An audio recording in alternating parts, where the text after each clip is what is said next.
Dans cette vidéo, je vais vous montrer comment résoudre un problème de recherche opérationnelle en utilisant la méthode du moindre coût. Donc ça, c'est notre tableau. Donc, je vais vous expliquer d'abord vite fait qu'est-ce que ça représente. Ici, on a les usines 1, 2, 3 et 4, avec l'offre qu'ils ont, le stock qu'il y a dans l'usine par exemple. Donc, par exemple, dans l'usine 1, il y a 120 chaises. L'usine 2, il y a 300 chaises. Et ici, en haut, il y a les magasins. Et en bas, c'est la demande. Par exemple, dans le magasin 1, ils pensent qu'ils peuvent vendre 100 chaises.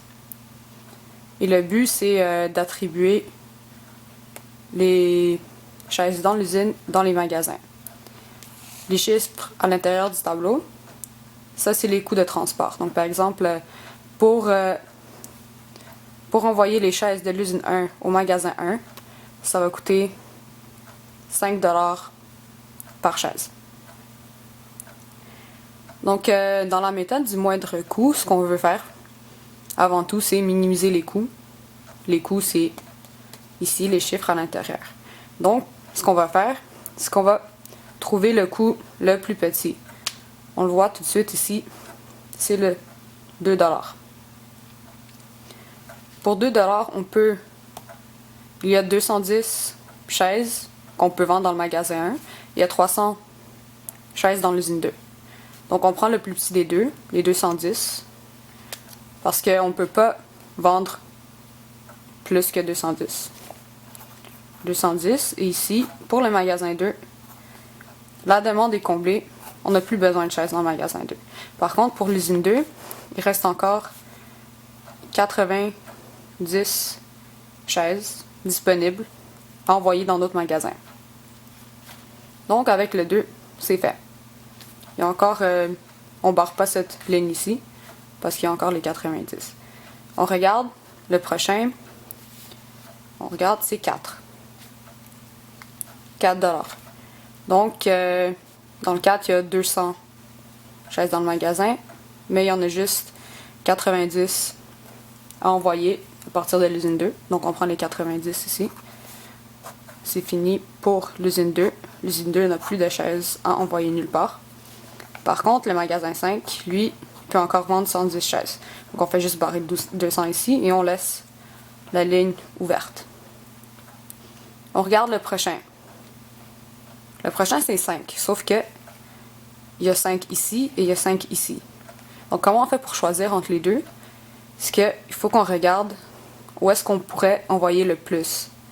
Parce que tant qu'à... On voudrait maximiser les chaises qu'on envoie à ce prix qui est encore bas. Donc, on regarde ici, pour cette case-ci, le maximum qu'on pourrait envoyer, c'est le minimum des deux, donc 100.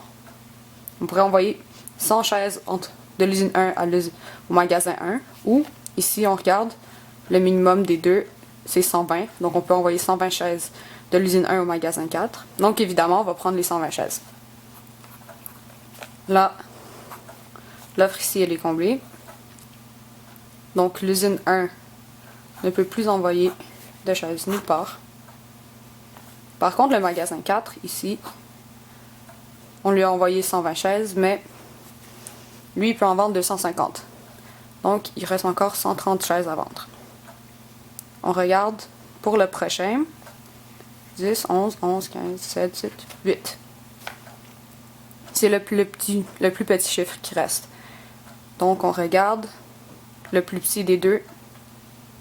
110, 410. Bien entendu, on prend le 110. Donc, pour le magasin 5 n'a plus besoin de chaises. Mais l'usine 3, elle peut encore envoyer 300 chaises quelque part. On regarde le prochain, c'est 10 ici.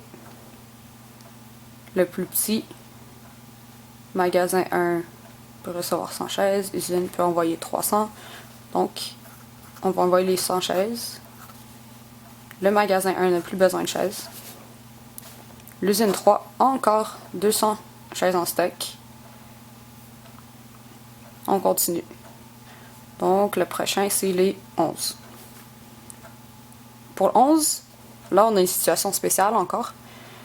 Dans le 11, on peut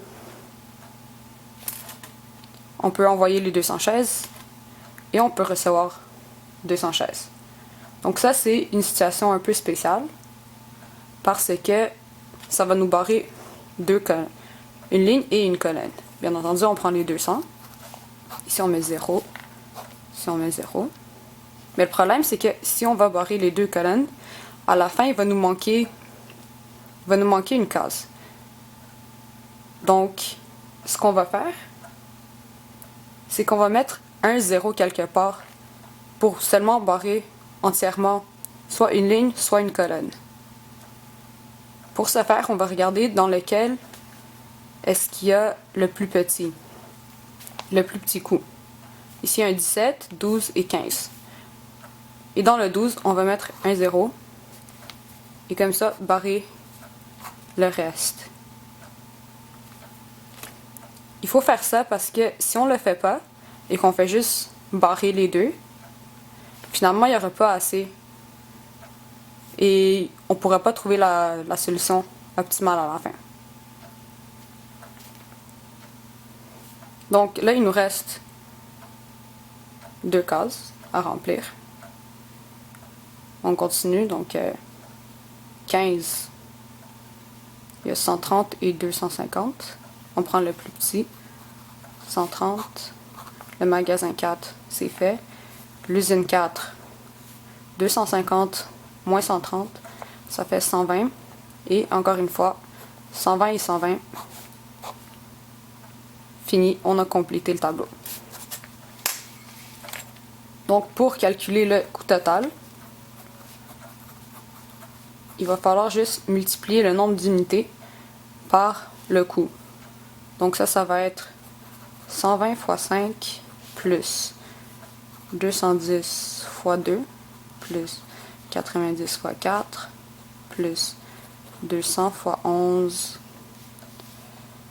plus 110 fois 8 plus 0 fois 12. Ça, c'est le petit truc ici. Faut pas oublier ça, de jamais barrer les deux cases et les lignes en même temps parce que après il y aura des problèmes. Pas sur cette étape-ci, mais l'étape suivante où est-ce qu'il faut améliorer la solution. 130 fois 15 plus 120 fois 16 qui va nous donner un total de 9330. Et c'est déjà mieux que comparé à la méthode nord-ouest que j'ai expliquée dans une autre vidéo.